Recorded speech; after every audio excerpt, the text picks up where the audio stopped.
이게 위증 교사죄로 지금 재판을 받는 거 아닙니까? 예. 그러면 최소한 이 위증이 있었다는 게 전제 사실로 지금 말씀들 예. 주고 계시잖아요. 그때 해줬으면 하는 발언과 관련해서는 그렇다면 KBS 그 모 PD와 KBS 측에서는 이재명한테 좀 모는 식의 협의가 있었다고 그런 기억이 있었냐라고 물을 때 그 사람이 기억이 없다라고 이야기합니다. 그럼 기억이 나는 대로 그냥 이야기를 해다오라고 하고 심지어는 본인이 적극적으로 이야기를 하겠다고 하니까 그럴 필요는 없다라고까지 그 논의는 나와요. 그럼 이 사람이 실제로 증언대에 섰을 때 뭐라고 얘기했느냐.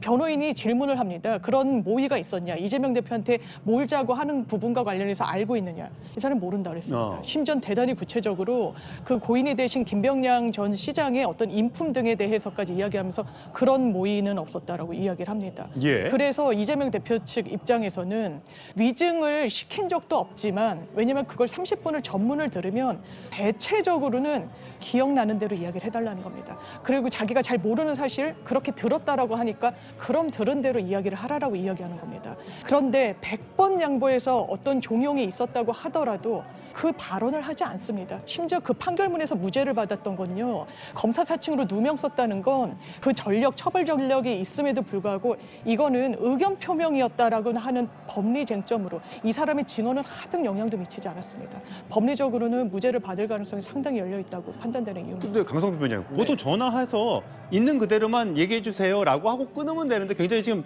몇 번의 발언이 오가고 변론 요지서도 보내주겠다고 하잖아요. 그럼 보통 일반인들을 변론 요지서라는 건 나의 주장, 내가 얘기하고 싶은 내용을 한번 읽어봐라는데 그렇게 되면 혹시 지금 검찰이나 국민의힘에서 주장하는 것처럼 위증을 교사하는 것처럼 들리지는 않을까요? 근데요, 이 사건이 쉽게 말해서 22년 전의 일입니다. 지금으로부터. 그리고 경기도지사실에 허위 공표가 된 것은 또 14년 전의 일인 거예요. 그러니까 김모 씨도 사실 우리 저번 달에 들은 내용도 잘 기억이 안 나는데 22년 전의 일을 가지고 예를 들어서 갑자기 물어보면 누구라도 바로 기억납니다라고 한다는 것은 사실 거짓에 가까운 거죠. 그리고 오늘 우리 채널A 방금 그 멘트에서도 제가 들었는데 김모 씨가 제가 더 지켜드리겠습니다. 또 이런 표현을 쓰기도 해요. 그리고 또 나중에 전체 녹취록을 들어보면 사실 이재명 대표가 잘못 기억하는 것이나 모르는 것을 김모 씨가 제대로 바로잡아주는 것도 나오거든요. 그리고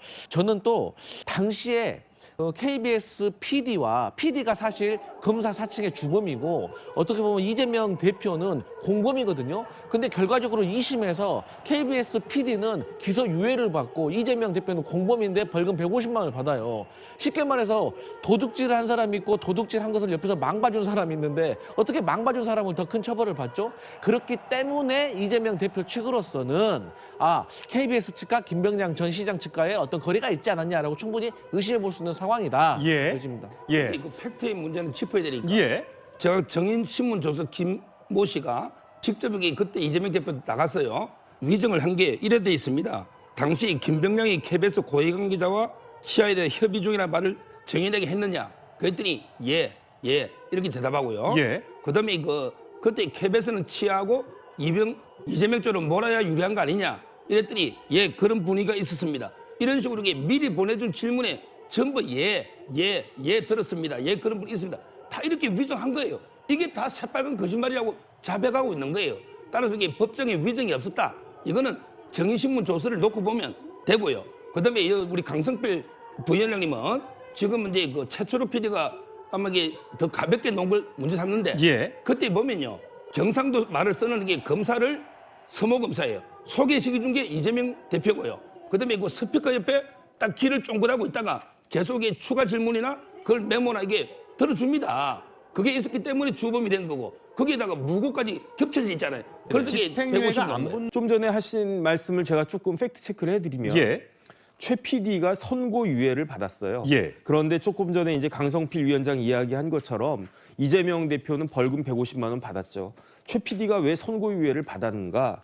자백하고 반성했기 때문에 그래요. 최 PD가 뭐라고 그랬냐면 그때 나는 PD고 여러 팀 데리고 가지 않았겠습니까? 자기 방송국 KBS 후배들 데리고 갔는데 그런데 후배들이 빤히 보고 있었고 그렇게 검사 사칭한 게 누가 봐도 명백한데 그런데 그 후배들 앞에서 내가 거짓말하는 게 부끄러워가지고 최 PD는 자백하고 반성하고 앞으로 그렇게 하지 않겠습니다. 그러니까 선고유예가 나왔던 거고요. 그런데 당시 이재명 변호사는 끝까지 부인했어요. 끝까지 나 잘못, 지금까지도 부인하고 있지 않습니까? 그러니까 그런 태도를 봐서 벌금형이 나온 거고요.